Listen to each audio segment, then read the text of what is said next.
Good afternoon all of you. आप सभी का स्वागत है आपके अपने चैनल साइंस दीवाने में। तो कैसे आप सभी? आई होप सभी बहुत ही अच्छे होंगे। तो जैसे कि कल हमने पढ़ा था आपके पास में लिगेंडों की उपसह संयोजकता में समावयवता। तो समावयवता आपको पता है कि हमारे पास में भिन्न भिन्न प्रकार की समावयवता पाई जाती है। कल हमने ज्यामितीय समावयवता के बारे में मतलब अभी हमने केवल वर्गीकरण किया था, उनके बारे में पढ़ा नहीं था कि क्या होता है। आयनन समावयवता हो गया आपके पास में दो प्रकार की। एक तो हमारा क्या था भाई, ज्यामिति के हिसाब से हमने वर्गीकरण किया था, और एक हमने क्या करा था आपके पास में संरचना के आधार पे या अणु सूत्रों के आधार पे। पहले वाले में आपके पास में क्या क्या था, आयनन समावयवता था। कल के क्वेश्चन में थोड़ा सा मिस्टेक हो गई थी मुझसे, मैंने वहां पे आपको NO2 में मतलब पूरा स्ट्रक्चर तो करवा दिया था, प्लस और माइनस में मैंने आपको NO2 माइनस वाला नहीं लिखवाया था, और जो दूसरा वाला था उसमें मैंने Cl2 को नहीं लिखवाया था। ठीक है, तो एक बार उसको दोबारा से हम कर लेंगे। वैसे वो सही है, केवल उसमें आपने ऐड क्या करना है वो अभी आप देख लोगे कि किस प्रकार से उसको सही करना है। ठीक है, तो हम आज पढ़ेंगे आपके पास में उपसह संयोजक यौगिकों में समावयवता कितनी प्रकार की पाई जाती है, क्या क्या होती है। कल मैंने आपको हल्का फुल्का बता दिया था, जैसे हमारे पास में क्या है, आयनन समावयवता है, हाइड्रेट समावयवता है ना। जैसे H2O वाला वो क्या हो गया, आपके हाइड्रेट हो गया। एक आपके पास में ज्यामितीय समावयवता हो गई, एक प्रकाशीय समावयवता हो गई। ठीक है, तो थोड़ा सा हम एक बार पहले आपका जो कल का छूट रखा था, कल का क्या छूट रखा, छूटा तो नहीं था, मैंने पूरा करवा दिया था, लेकिन उसमें मैंने लास्ट टाइम पे थोड़ा जल्दबाजी में वहां पे मैंने NO2 नहीं लिखा। तो आप समझ जाओगे जब मैं आपको अभी करवाऊंगी आयनन समावयवता में। ठीक है, तो ज्यादा अच्छे से फिर आपको क्लियर हो जाएगा कि किस प्रकार से हमने इसको लिखना है। तो उसको करेक्शन जरूर कर देना उस क्वेश्चन में। ठीक है, सारे सुन लो भाई, उस क्वेश्चन को सही कर देना। ऐसे नहीं कि चलो भाई हो गया स्क्रीनशॉट ले लिया और वैसे ही छाप दिया, ऐसे मत करना। हाँ, गलती पूरा लिखना उसको। ठीक है, चलो। तो क्या पता है आपको क्या होता है भाई, आयनन समावयवता में हमारे पास में दो जटिल यौगिक होते हैं। ठीक है, और उनका जो अणुसूत्र होता है वो समान होता है, किंतु जो उनका आयनन व्यवहार होता है उसमें क्या पाई जाती है, भिन्नता पाई जाती है, असमानता पाई जाती है। उसको हम क्या बोलते हैं, समावयवता बोलते हैं। क्लियर हो गई बात। और यहाँ पे ये कौन सी समावयवता हो जाएगी आपके पास में, आयनन समावयवता हो जाएगी। ठीक है, तो एग्जाम्पल देख लेते हैं हम, कल वाले एग्जाम्पल लेंगे हम। ठीक है, एक एग्जाम्पल लिया मैंने आपके पास में Cr, क्रोमियम हो गया आपके पास में कैपिटल ब्रैकेट में, ये आपका CMI केंद्रीय धातु आयन है। ठीक है, और इसी में आपका क्या आ जाएगा, H2O का होल ट्वाइस। ठीक, फिर आपका NH3 का होल ट्वाइस। क्लियर। फिर मैंने ले लिया यहीं पे, ये ले लिया मैंने Cl2 कैपिटल ब्रैकेट में। ये हो गया आपके पास में लिगेंड, और जो धातु आयन वाला क्षेत्र होता है उसको बोलते हैं हम समन्वय मंडल। ठीक है, ये आ गया आपका CS में। ओके, और देन आगे आपके पास में क्या आ जाएगा, NO3। ये NO3 आ जाएगा आपके पास में आयनन मंडल में। तो शायद मैंने कल के क्वेश्चन में आपको ये मतलब सबको आयनन मंडल में ही रख देता, तो इस बात का ध्यान रखना। ठीक है, और ये आपके पास में, और यहाँ पे लिख देना आप आयनन। अब बिल्कुल ध्यान से देखना, यहाँ पे आपके पास में ये दोनों ही जब आयन का आयनन होता है तो यहाँ पे इसमें जो आपका CS वाला क्षेत्र है, समन्वय मंडल वाला क्षेत्र है, ये प्लस में आ जाता है। ठीक है, और जो आपका आयनन मंडल वाला क्षेत्र है ये क्या आ जाता है, माइनस, क्योंकि आपको पता है NO3 में -1 चार्ज होता है। ओके, तो एज इट इज यहाँ पे लिख देना इसको, कैपिटल ब्रैकेट आ जाएगा Cr H2O का होल ट्वाइस, NH3 का होल ट्वाइस, Cl2, और यहाँ पे +2, और प्लस करके आप क्या लिख दोगे, यहाँ पे आपके पास में क्या आ जाएगा, NO3 2, और यहाँ पे माइनस। क्लियर हो गई बात। एक ये हो गया आपके पास में। एक ऐसे ही मैं यहाँ पे एक और एग्जांपल लेती हूँ जो जिनका अणुसूत्र समान है ना। तो मैं क्या करती हूँ, मैंने ले लिया आपके पास में, मैंने ले लिया यहाँ पे आपका Cr H2O का होल ट्वाइस, NH3 का होल ट्वाइस।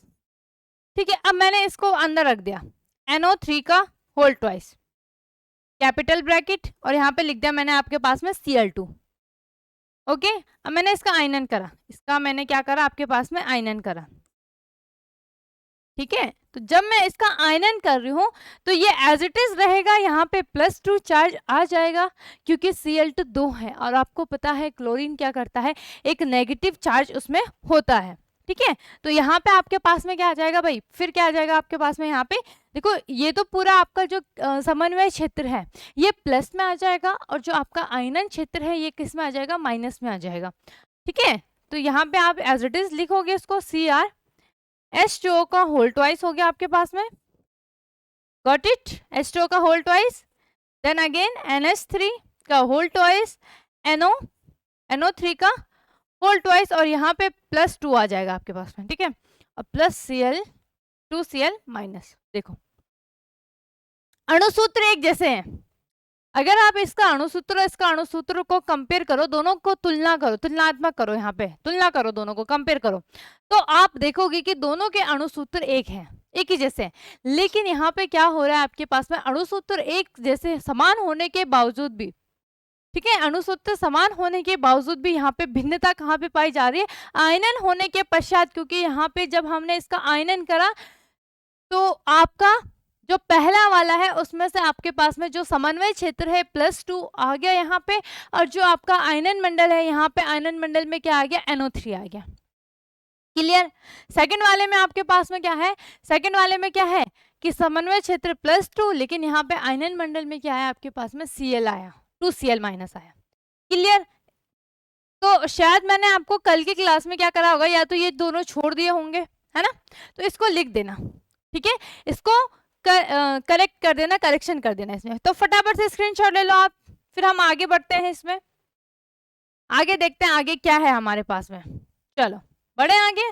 ठीक है, तो हाइड्रेट समावयवता क्या है, यह आयनन समावयवता से किस प्रकार भिन्न है। ठीक है, अब आपको पता है हाइड्रेट है तो क्या आएगा भाई, जल आएगा इसमें, है ना, जल के अणु होंगे, तो इसी बहाने मैं भी जल पी लेती हूँ थोड़ा।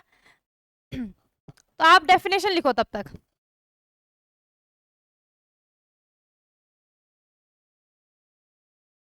ठीक है, अब आप समावयवता में एक चीज ना यहाँ पे कॉमन देखोगे। ठीक है, एक चीज क्या होगी आपको यहाँ पे कॉमन होगी, जो होगी आपके पास में, जब दो या दो से अधिक जटिल यौगिकों का अणु सूत्र एक समान होता है, इतना ये सारे उसमें कॉमन आएगा, हर समावयवता में कॉमन आएगा। ठीक है, आगे कि जब दो या दो से अधिक जटिल यौगिकों के अणु सूत्र समान हो किंतु उनमें जो H2O अणु है एक यौगिक में CS के अंदर समन्वय मंडल के अंदर लिगेंड के रूप में, वो दूसरे यौगिक में संकुल के बाहर, ठीक है, संकुल के बाहर आयनन क्षेत्र में हाइड्रेट के रूप में हो, तो इसे हम क्या बोलते हैं, हाइड्रेट समावयवता कहते हैं। समान अणु सूत्र होंगे, एक CS के अंदर होगा, एक CS के बाहर होगा। क्लियर। CS के अंदर वाले में हमने IUPAC पढ़ी है, क्या पढ़ा है भाई हमने, CS का जो अंदर में होता है उसमें क्या पाया जाता है, उसको क्या लिखते हैं, एक्वा, को क्या पढ़ते हैं हम, एक्वा, और जो CS के बाहर होता है उसको हम क्या बोलते हैं, हाइड्रेट। ठीक है, तो आयनन समावयवता में संकुल के अंदर तथा इसके बाहर किसी आवेशित भाग आयन का विनिमय होता है, जबकि हाइड्रेट समावयवता में संकुल के अंदर तथा बाहर दोनों में ही H2O का विनिमय होता है। इसको हम क्या बोलते हैं, इसको बोलते हैं हम हाइड्रेट समावयवता। क्लियर हो गई बात, एग्जाम्पल से आपको ज्यादा अच्छे से यहाँ पे क्लियर होगा। ठीक है, तो मैंने एग्जाम्पल ले लिया आपके पास में Cr, देखो यहाँ पे ना मैं एक कॉमन एग्जाम्पल ले रही हूँ ताकि बार बार रिपीट हो और आपको ध्यान में रहे। ठीक है, तो आपके लिए इजी हो जाएगा, क्योंकि इतना सारा मुझे भी पता है, हम भी इस दौर से गुजरे हैं, तो इतना ज़्यादा याद नहीं होगा। ठीक है, तो मैं क्या कर रही हूँ यहाँ पे आपके पास में, आपको यहाँ पे आपके लिए क्या किया जा रहा है, एक ही एग्जाम्पल दे रहा हूँ जिससे आप हाइड्रेट समावयवता में भी लगा सकते हो, आयनन में भी। देखते हैं किस प्रकार से। ठीक है, तो ये लिया हमने Cr, क्या होता है आपके पास में, H2O का होल ट्वाइस। ठीक है, फिर क्या है आपके पास में, NH3 का होल ट्वाइस। क्लियर। फिर लिख लिया मैंने आपके पास में Cl2। ठीक है, और ये ब्रैकेट में, और यहाँ पे आपके पास में क्या जाएगा, NO3 का होल ट्वाइस। क्लियर हो गई बात। देखो अभी हमने ये वाला एग्जाम्पल करा था, है ना। ठीक है, तथा दूसरा एग्जाम्पल में ले लेती हूँ मैं, तथा मैं दूसरा क्या ले लेती हूँ यहाँ पे, तथा दूसरा एग्जाम्पल लेती हूँ मैं आपका, एज इट इज यही लिखूंगी, ठीक है। CrNH3 का होल ट्वाइस, NO3 का होल ट्वाइस, लेकिन इस बार हमारा क्या आ जाएगा, जो NO3 है अंदर आ जाएगा, जो H2O है, ठीक है, H2H2O हमारा क्या हो जाएगा, 2H2O, ये बाहर आ जाएगा। क्लियर हो गई बात? क्योंकि हमने क्या लिखना है इसमें, एक हाइड्रेट में लिखना है और एक मतलब एक CS के अंदर रखना है और एक CS के बाहर रखना है। ओके, तो नाम अगर हम नाम देखें यहाँ पे, तो नाम में किस प्रकार से भिन्नता होगी यहाँ पे, इसको थोड़ा सा देखते हैं हम। तो देखो क्या दिख रहा है आपको यहाँ पे, सबसे पहले मैंने नाम क्या बताया था, सबसे पहले हम लिगेंड्स को देखते हैं, है ना। सबसे पहले हम CS के अंदर के लिगेंड को देखते हैं कि लिगेंड क्या है आपके पास में। तो क्या है भाई, सबसे पहले फिर अल्फाबेटिक में चलते हैं, तो पहले क्या आएगा आपके पास में, अमीन आएगा, और अमीन में कितने हैं, 2, तो क्या आ जाएगा आपके पास में, डाई अमीन। फिर आगे आपके पास में क्या आएगा, H2O, डाई एक्वा, ठीक है। पता है ना, H2O अगर CS के अंदर होगा तो उसे हम एक्वा पढ़ेंगे, CS के बाहर होगा तो उसे हम हाइड्रेट पढ़ते हैं, ठीक है। तो क्या आ जाएगा आपके पास में, डाई अमीन, डाई एक्वा, अब कितना है, और क्या था इसमें, डाई क्लोराइड, डाई क्लोराइड, ठीक है। फिर हमारा CMI आता है, ठीक है। CMI में क्या है, CMI में क्या है, अच्छा एक और चीज है, आप यहाँ पे बोलोगे हमने आयनन मंडल क्यों नहीं लिया, क्योंकि आपने पढ़ा है अगर हमारे पास में CS और IS दोनों होगा तो हम पहले किसको लिखते हैं, जो धनावेशित होगा, ठीक है, इसीलिए मैंने ये लिखा, ठीक है। डाईअमीन, डाई एक्वा, डाई क्लोराइड, और यहाँ पे आपके पास में क्या आ जाएगा, क्रोमियम, क्रोमियम, ठीक है। क्या आ जाएगा आपके पास में, क्रोमियम आ जाएगा। क्लियर हो गई बात, ठीक है। और यहाँ पे एक बार देख लेना, स्पेलिंग में मिस्टेक हो सकते हैं, ठीक है, क्रोमियम में, चलो लिख लेती हूँ मैं, सही लिख लेती हूँ, ठीक है, क्रोमिनियम, ठीक है। हाँ ये हो गया। अब हमने क्या लिखना है, इसकी जो क्रोमियम की ऑक्सीकरण संख्या होती है, यहाँ पे अगर आप निकालोगे तो ये आएगी आपके पास में 4, क्या आएगी आपके पास में 4, ठीक है। और आपको पता है, क्या पता है भाई आपको, आपको यहाँ पे पता है कि NO3 को क्या लिखते हैं हम, इसको लिखते हैं हम नाइट्रेट, क्या लिखते हैं हम इसको, नाइट्रेट, ये हो गया भाई नाम इसका, ठीक है। तो IUPAC आपको इसीलिए मैंने बताया है ताकि आप नाम लिखो जहाँ पे भी जरूरत हो, क्योंकि आ सकता है अगर आप प्रैक्टिस में रहोगे तो ज़्यादा दिक्कत नहीं होगी आपको, वरना आपको रटना पड़ेगा, ठीक है। क्या हो जाएगा इसका नाम, diamine, diaqua, dichloride, chromium nitrate, ठीक है। अगर हम इसका नाम देखें तो इसका नाम कैसे होगा, देखो सिमिलरली सेम ऐसे ही होगा, बस डाई एक्वा की जगह अभी मैं आपको बताऊंगी क्या आ जाएगा यहाँ पे, ठीक है। तो ये आएगा आपके पास में डाई अमीन, ठीक है, डाई एक्वा को नहीं लिखेंगे तो डाई क्लोराइड,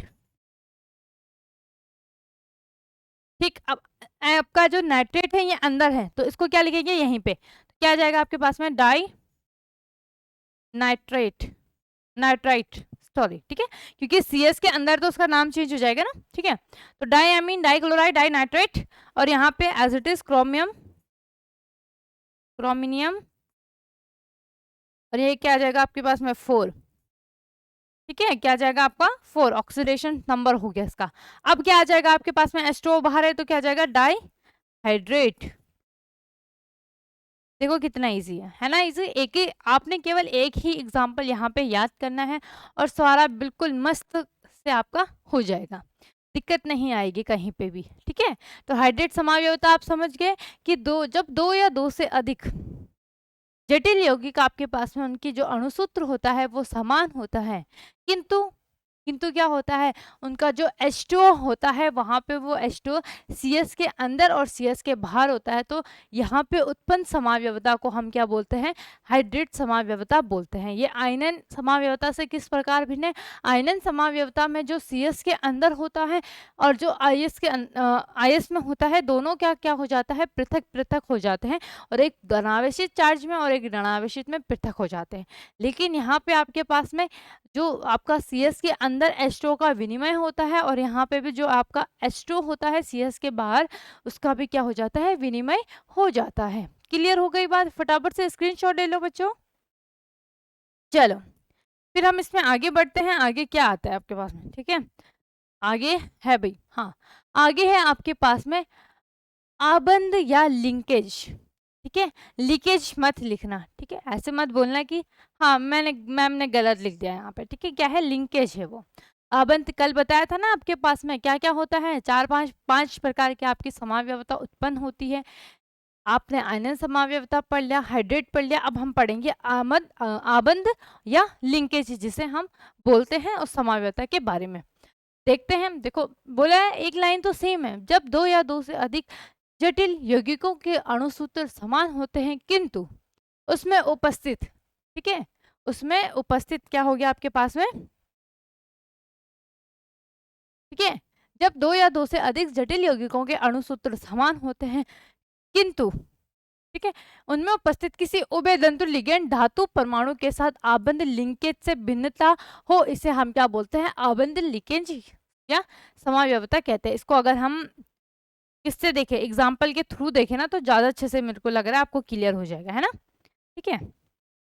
उभयधंतु लिगेंड के बारे में आपको अच्छे से पढ़ा रखा है, क्या होता है आपके पास में, ठीक है। तो क्या हो गया भाई, एक एग्जाम्पल ले लिया मैंने आपके पास में, ये ले लिया मैंने CU, ठीक है, और यहाँ पे लिख लिया मैंने HCN का होल ट्वाइस, ठीक है, और H2O का होल ट्वाइस, और इसको कैपिटल ब्रैकेट में बंद कर दो। समझ गए इतनी बात को।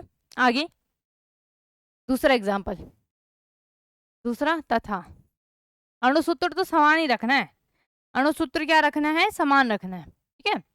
तो CU याद आ रहा है, इसमें हम क्या करते हैं, क्या करते हैं भाई, केवल S की जगह N आ जाता है ना, तो NCS ये आया, और यहाँ पे आपके पास में क्या आ गया, यहाँ पे होल ट्वाइस है ना, H2O का होल ट्वाइस।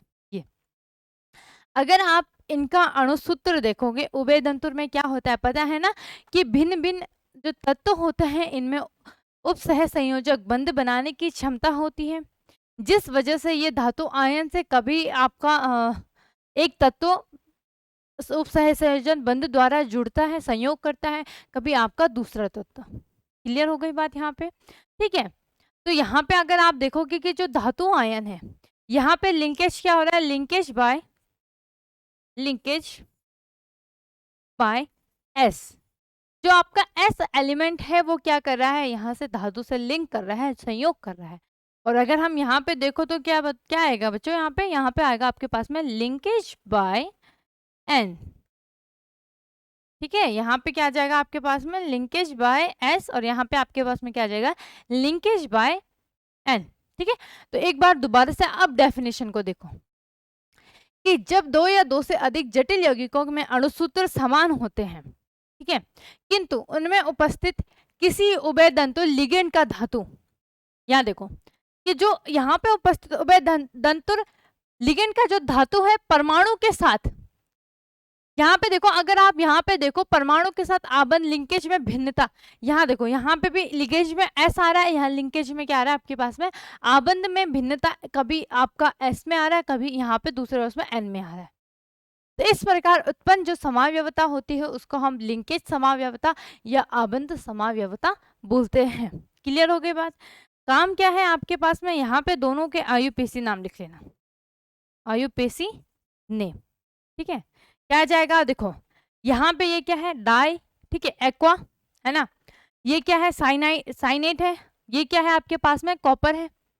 क्लियर हो गई बात, ठीक है। तो इसी प्रकार से आपने यहाँ पे दोनों के आयुपेशी नाम लिख के कमेंट में आंसर देना है, ठीक है। देखो जो थोड़ा टफ होगा ना, जो टफ होगा वो मैं करवाऊंगी, और जो मुझे लगता है कि इजी है आप कर लोगे वो आपके लिए होमवर्क हो जाएगा। इससे क्या होगा, आपकी भी प्रैक्टिस होगी और ज़्यादा अच्छे से आपको नाम लिखना आ जाएगा, वरना मेरे भरोसे बैठे रहोगे और वैसे ही लिखोगे, ठीक है। तो फटाफट से इसका स्क्रीनशॉट ले लो, आगे बढ़ते हैं हम इसमें फिर। चलो आगे क्या है आपके पास में, उपसह संयोजक समाव्यवस्था क्या है, उचित उदाहरण द्वारा समझाइए, ठीक है। तो देख लेते हैं हम, एक तो कॉमन ही है कि जब दो या दो से अधिक जटिल यौगिकों का अणुसूत्र समान है किंतु दो समन्वय मंडल में स्थित लिगेंड परस्पर विनिमय हो जाने के कारण समावयवता उत्पन्न करता है। इसे हम क्या बोलते हैं? उपसह संयोजन समावयवता कहते हैं। क्या बोला है यहाँ पे? समन्वय मंडल CS। ठीक है, यहाँ पे लिख देना आप CS की बात करे जा रहा है। ठीक है, में स्थित लिगेंड परस्पर क्या हो जाते हैं? विनिमय हो जाते हैं। एग्जाम्पल से ज्यादा अच्छे से क्लियर हो जाएगा, है ना। एग्जाम्पल ले लेते हैं हम। ठीक है, तो एग्जाम्पल लिया मैंने आपके पास में FeH2O का होल ट्वाइस, और ये आ गया आपका CS वाला क्षेत्र। ठीक है, एज इट इज यहाँ पे भी मैंने लिया आपके पास में Cr। ठीक है, और यहाँ लिया मैंने आपके CN, CN होल 6। ठीक है, और दूसरा लिया मैंने एज इट इज वही। ठीक है, तथा दूसरा में मैंने वही लिया आपके पास में। क्या आ जाएगा? देखो, केवल मैंने इन लिगेंडों को चेंज किया, इन लिगेंड्स को क्या करा मैंने यहाँ पे चेंज करा। तो मैं किस प्रकार से लिखा? मैंने लिखा FeCN होल 6। ठीक है, क्लियर हो गई बात। यहाँ पे क्या लिखा मैंने? यहाँ, अच्छा सॉरी, ये H यहाँ 6 आएगा, ये 2 नहीं आएगा, यहाँ पे क्या आ जाएगा आपका? 6 आएगा ये। ठीक है, और यहाँ पे लिख दिया मैंने दूसरा क्या था? Cr। मैंने केवल लिगेंड्स को चेंज करा यहाँ पे, होल 6। नाम अगर हम देखें, ठीक है, अब बस यही तो बोला है यहाँ पे क्या बोला है कि यहाँ पे क्या हो रहा है? परस्पर लिगेंड क्या हो रहे हैं? उनका विनिमय हो रहा है, मतलब चेंज कर रहे हैं, वो अपनी स्थिति को चेंज कर रहे हैं। या आप ऐसे समझो कि वो धातु आयन से विपरीत जो दूसरा धातु आयन है उसके साथ में संयोग कर रहे हैं। इस प्रकार जो उत्पन्न समावयवता होती है उसको हम क्या बोलते हैं? उपसह संयोजन समावयवता कहते हैं। ठीक है, नाम देख लेते हैं। नाम बताओ भाई, सबसे पहला क्या आ जाएगा? इसमें आ जाएगा, ये क्या आएगा आपके पास में? हेक्सा। 6 है तो क्या आ जाएगा? हेक्सा। H2O CS के अंदर है तो क्या आ जाएगा आपके पास में? एक्वा। ठीक है, हेक्सा एक्वा। फिर क्या आएगा आपके पास में? देखो, हमने पढ़ा है जब आपका CS में जो धातु आयन होते हैं वो अगर उदासीन या धनावेशित लिगेंडों से जुड़ा होता है तो उसे हम क्या बोलते हैं? आयरन। वो क्या बोलते हैं? हम आयरन लिखते हैं। ठीक है, अगर नेगेटिव से जुड़ा होता है तो फेरेट। ठीक है, तो हेक्सा एक्वा आयरन। अगर आप यहाँ पे इसका ऑक्सीडेशन नंबर निकालोगे तो ऑक्सीडेशन नंबर निकालने पे क्या आ जाएगा आपके पास में? 3। ठीक है, फिर अब ये इसकी बारी आती है, ये आएगा आपके पास में हेक्सा। CN क्या हो गया आपके पास में? अच्छा, CN अगर CS के अंदर होगा तो क्या पढ़ते हैं? साइनेटो। क्या पढ़ते हैं उसको? साइनेटो। ठीक है, क्लियर हो गई बात। और फिर क्या आ जाएगा? क्रोमियम आपके उसके है, क्या है यहाँ पे? क्रोमियम में क्या है? माइनस है। CN क्या होता है? माइनस होता है ना, -1 चार्ज आता है। तो क्रोमियम क्या आ जाएगा? ऋणावेशित है, तो इसका मतलब हम इसको क्या पढ़ेंगे? क्रोमेटो। ठीक है, तो इसके बाद यहाँ लिख लेना। ठीक है, क्या जाएगा आपके पास में? क्रोमेटो। अब मुझे फटाफट से बताओ इसकी ऑक्सीकरण संख्या क्या होगा। तो यहाँ पे अगर आप इसका ऑक्सीडेशन नंबर निकालोगे तो ये भी 3 आएगा। क्लियर? अगर हम इसका नाम देखते हैं तो ये आ जाएगा आपके पास में हेक्सा। ठीक है, अब मुझे बताओ यहाँ पे आपके पास में एक्वा आएगा या साइनेट आएगा? जल्दी से बताओ, एक्वा आएगा या साइनेटो आएगा? फटाफट से, और क्या आएगा जल्दी से मुझे बता दो भाई, जल्दी से। चलो, तो मैं बताऊं यहाँ पे आपको, मैंने क्या बोला? हम पहले किसको लिखते हैं? जो धनावेशित होगा या उदासीन होगा। तो अगर आप CN को देखो तो CN तो ऋणावेशित है तो उसको नहीं लिख सकते। तो क्या आएगा आपके पास में? CrH2O आएगा। क्या आएगा? CrH2O। तो उसको हम क्या लिखते हैं? Hexa aqua. Hexa aqua.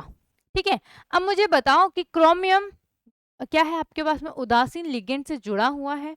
तो यहाँ पे आपके पास में क्या आ जाएगा? इसको हम क्रोमेटो नहीं लिखेंगे, क्या लिखेंगे? क्रोमियम। क्या लिखेंगे हम इसको? क्रोमिनियम। क्लियर हो गई बात। ऑक्सीडेशन नंबर क्या आ जाएगी आपके पास में? यहाँ पे 3। फिर आ जाएगा आपके पास में हेक्सा साइनेटो। अब मुझे बताओ यहाँ पे मैं आयरन लिखूं या फेरेट लिखूं? जल्दी से बताओ भाई, 5 सेकंड का टाइम है, फटाफट से बताओ क्या लिखूं मैं यहाँ पे आपके पास में। ठीक है, तो क्या आएगा आपके पास में? हेक्सा साइनेटो। फिर क्या आ जाएगा? फेरेट। फेरेट क्यों आएगा? क्योंकि ये CS के अंदर जो लिगेंड है वो नेगेटिव है, नेगेटिव होने से वहां पे आपके पास में क्या आ जाता है? फेरेट आ जाता है। ठीक है, तो यहाँ पे आप क्या लिखेंगे? फेरेट। क्लियर। और यहाँ पे इसके ऑक्सीडेशन नंबर 3। फटाफट से स्क्रीनशॉट ले लो, चुटकी बजाते ही स्क्रीनशॉट। समझ में आ गया होगा आई होप सभी को। चलो आगे बढ़ते हैं। आगे है आपके पास में लिगेंड समावयवता को उचित उदाहरण द्वारा समझाइए। ठीक है, तो एक लाइन सेव है, जब दो या दो से अधिक जटिल यौगिकों का अणुसूत्र समान होता है किंतु क्या हो जाता है, किंतु उनमें उपस्थित किसी लिगेंड की संरचना में भिन्नता के कारण यहाँ पे एक समावयवता उत्पन्न होती है, इसे हम लिगेंड समावयवता कहते हैं। ठीक है, तो इसको थोड़ा सा ध्यान से समझना क्या है। उदाहरण ले लेते हैं हम यहाँ पे CH3 CH और ये ले लिया मैंने आपके पास में CH2 NH3, यहाँ पे भी आपका NH3। ठीक है, और ये कुछ उपसह संयोजक से किससे जुड़ा है, Zn से। तथा दूसरा ले लेती हूँ मैं सेम अणुसूत्र का। ठीक है, अणुसूत्र आपके पास में सेम ही रहेगा। तो ये लिया मैंने आपके पास में CH2 CH2 CH2 NH3 NH3 dotted dotted, ये भी जुड़ गया आपका जिंक से। ठीक है, थोड़ा ध्यान से देखना। ठीक, समझिए क्या करा मैंने यहाँ पे, एक समान आपके पास में जटिल यौगिक का अणुसूत्र समान है। ठीक है, उसको लिया, किंतु उसमें जो उपस्थित किसी लिगेंड की संरचना में भिन्नता के कारण, अब यहाँ पे देखो इसकी जो संरचना है, यहाँ पे ये दोनों संरचना अलग अलग है ना। अणुसूत्र समान है लेकिन संरचना क्या है, यहाँ पे भिन्न भिन्न है। तो इस संरचना के कारण जो उत्पन्न यहाँ पे क्या हो रहा है आपके पास में, संरचना के कारण जो उत्पन्न समावयवता है उसको हम क्या बोलते हैं, लिगेंड समावयवता कहते हैं। नाम अगर हम देखें इसका तो यहाँ पे आपके पास में क्या आ जाएगा, देखो कार्बन काउंट करो कितने हैं, 3 है, तो क्या लिखोगे, प्रोपेन। ठीक है, प्रोपेन कहाँ कहाँ पे है, 1 2 3, तो क्या आ जाएगा आपके पास में 1,2,1,2 डाई, फिर यहाँ पे 2 एमीन है तो डाई एमीन। ठीक है, जिंक है तो Zn जिंक आ जाएगा आपके पास में, और जिंक का अगर आप ऑक्सीडेशन नंबर निकालोगे तो क्या आ जाएगा यहाँ पे 2, और ये क्या आ जाएगा आपका आयरन। यहाँ पे लिखते हैं, अगर हम इसका नाम देखेंगे तो क्या लिखोगे 1 2 3, है ना, या आप 1 2 3 यहाँ से लिख लो, तो क्या आ जाएगा आपके पास में 1,3 डाई। तो पहले प्रोपेन भी लिखना है ना, प्रोपेन को भी पहले लिखना है भाई। तो यहाँ पे क्या आ जाएगा आपके पास में, प्रोपेन 1,3 डाई एमीन जिंक, और जिंक की क्या आ जाएगा आपके पास में, यहाँ पे जो ऑक्सीडेशन नंबर है वो क्या है, 2 है। ठीक है, और यहाँ पे आपके पास में क्या आ जाएगा, आयरन। क्लियर हो गई। तो संरचना के कारण यहाँ पे जो आपके पास में जटिल यौगिकों में समावयवता उत्पन्न हो रही है, इसको हम क्या बोलते हैं, आपके पास में लिगेंड समावयवता कहते हैं। क्लियर हो गई बात। फटाफट से स्क्रीनशॉट ले लो, फिर हम इसमें आगे बढ़ते हैं, आगे देखते हैं क्या है आपके पास में। ले लिया होगा सभी ने स्क्रीनशॉट, आगे बढ़ते हैं इसमें, आगे देखते हैं भाई, आगे देखते हैं क्या है। अब हमारा क्या आ गया, अब हमारा ज्यामिति और प्रकाशिक आ गया। ठीक है, इंपॉर्टेंट है ज्यामिति में, जैसे आपका क्या होता है 3D डायमेंशन होता है ना, 3D हो गया 2D हो गया, कि किस प्रकार से ये ज्यामितीय समावयवता यहाँ पे उत्पन्न करता है। प्रकाशिक में क्या होगा, एक सिस होगा एक ट्रास होगा। ठीक है, चलो फिलहाल देखते हैं हम इसको, कि उपसह संयोजक यौगिकों में ज्यामितीय समावयवता को उदाहरण द्वारा समझाइए। जब दो या दो से अधिक जटिल यौगिकों में अणुसूत्र समान होते हैं किंतु उनके ज्यामितीय विन्यास में असमानता होने के कारण उनके गुण धर्मों में भी क्या होने लग जाती है, असमानता उत्पन्न हो जाती है, इसे हम क्या बोलते हैं, इस प्रकार की उत्पन्न समावयवता को हम बोलते हैं ज्यामितीय समावयवता। एग्जाम्पल से ज्यादा अच्छे से आई होप क्लियर होगा।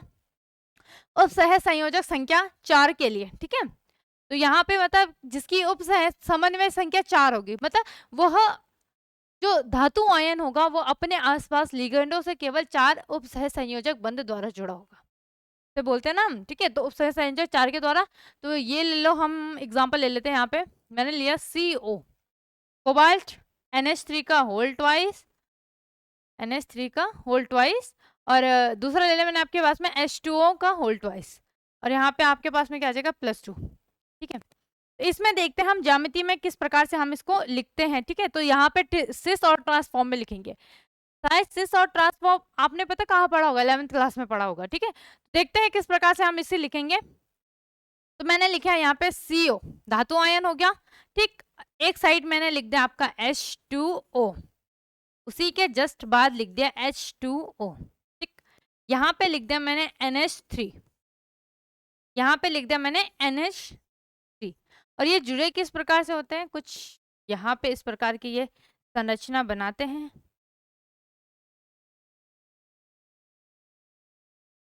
ये देखो इस प्रकार की। ठीक है, और यहाँ पे ऐसे करके ये लगा देना आप +2। तो ये जो फॉर्म होगी, ठीक है, ये होती है आपके पास में ये वाला, इसकी बात की जा रही है, ये है सिस फॉर्म। ठीक है, इसको क्या बोलते हैं हम, इसको बोलते हैं हम सिस फॉर्म, सिस फॉर्म। ठीक है, तो ट्रांस में देखना थोड़ा ध्यान से, ट्रांस को किस प्रकार से लिखते हैं, ट्रांसफॉर्म। ठीक है, ट्रांसफॉर्म को देखो, देखो CO तो एज इट इज रहेगा, CO आपका एज इट इज रहेगा।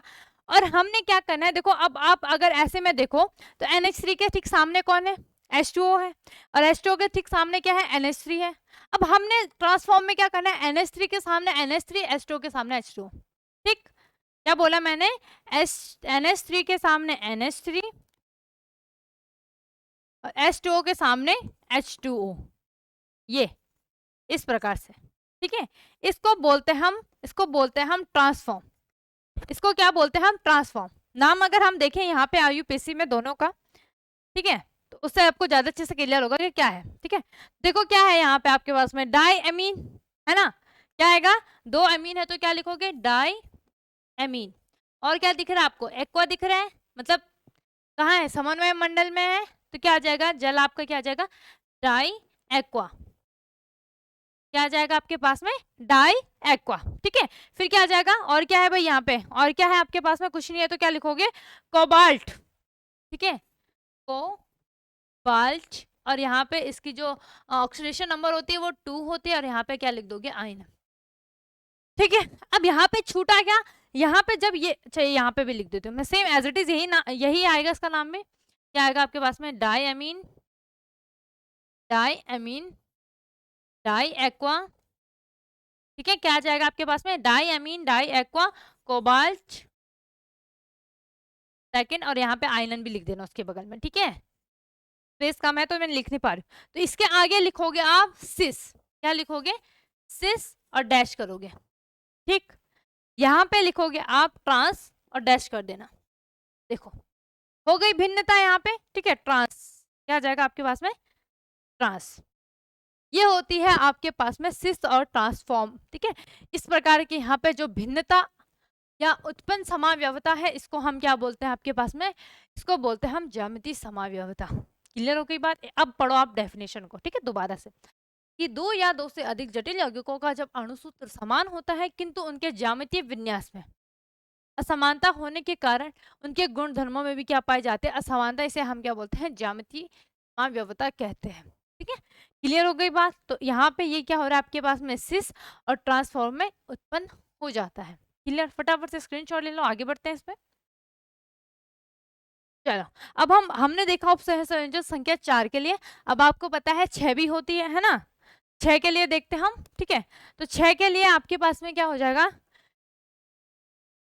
CO कैपिटल, सारे कैपिटल ब्रैकेट में भाई। ठीक है, CO NH3 का होल ट्वाइस, H2O का होल ट्वाइस।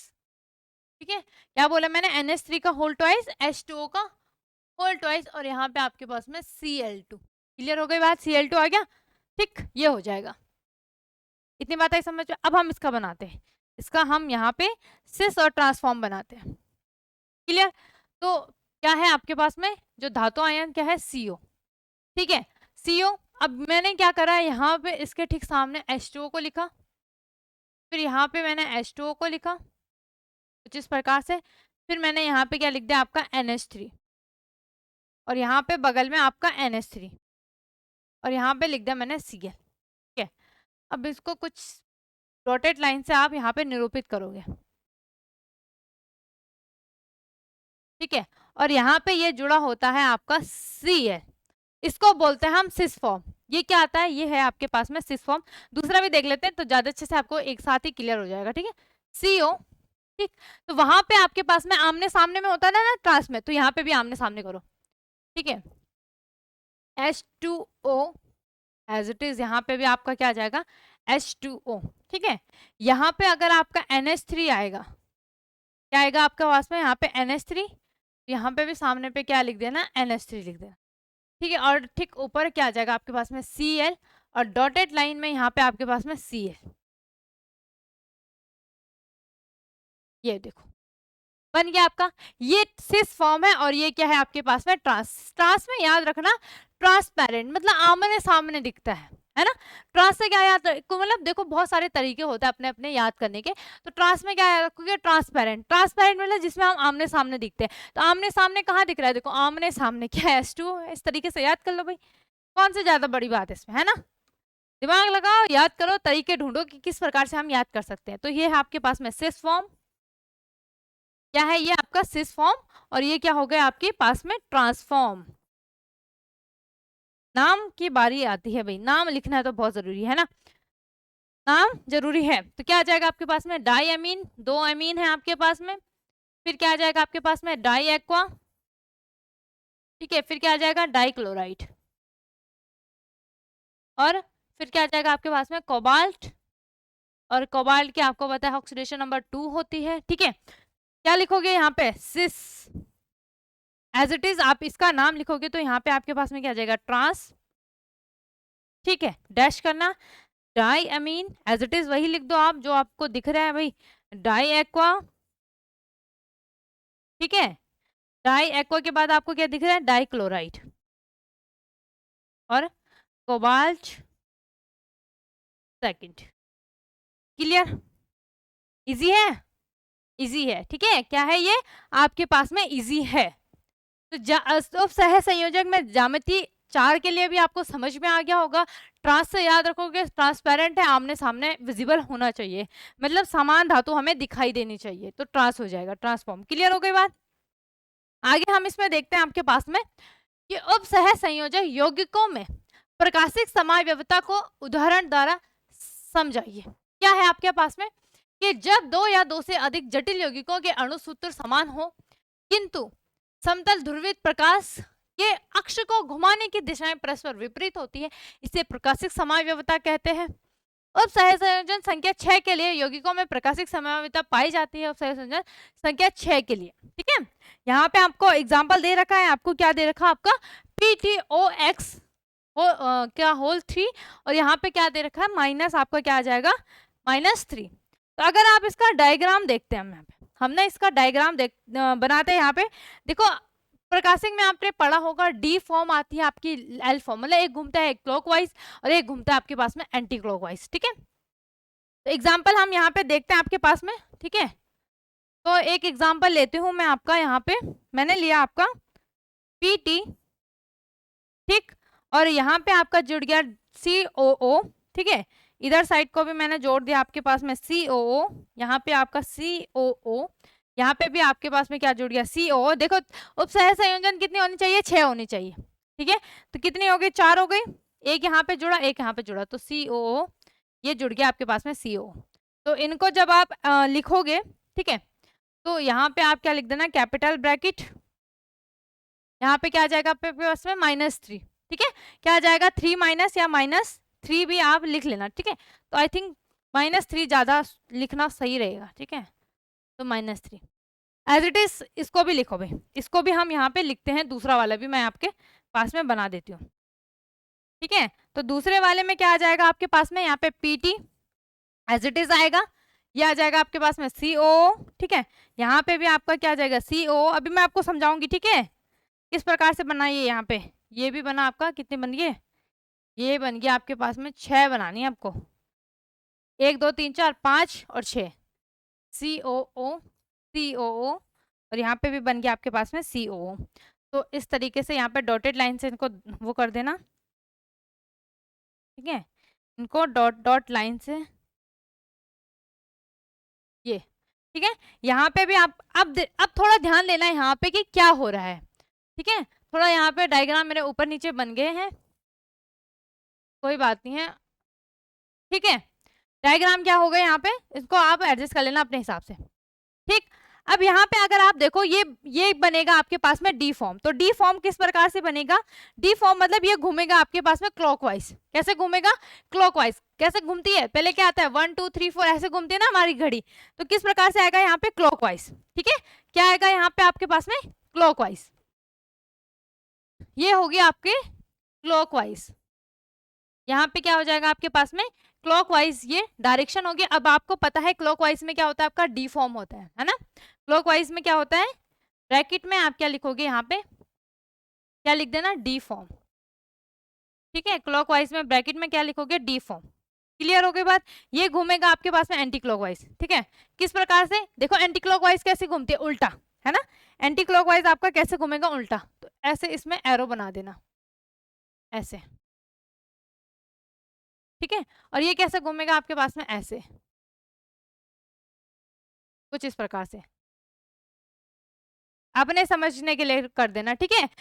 क्लॉकवाइज में कैसे आएगा, सीधा आएगा। एंटी क्लॉकवाइज में कैसा आएगा आपका, क्या आ जाएगा, थोड़ा अलग आ जाएगा। क्लियर हो गई बात, अलग मतलब विपरीत हो जाएगा। तो एंटी क्लॉकवाइज क्या होता है, ये होता है आपके एल फॉर्म, ठीक है। क्या लिखोगे यहाँ पे आपके पास में, एंटी क्लॉकवाइज।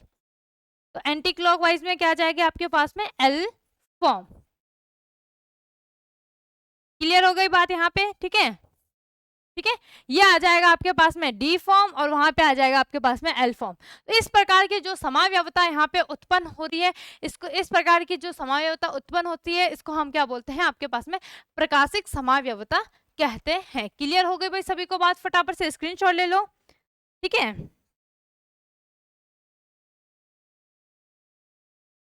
जल्दी से,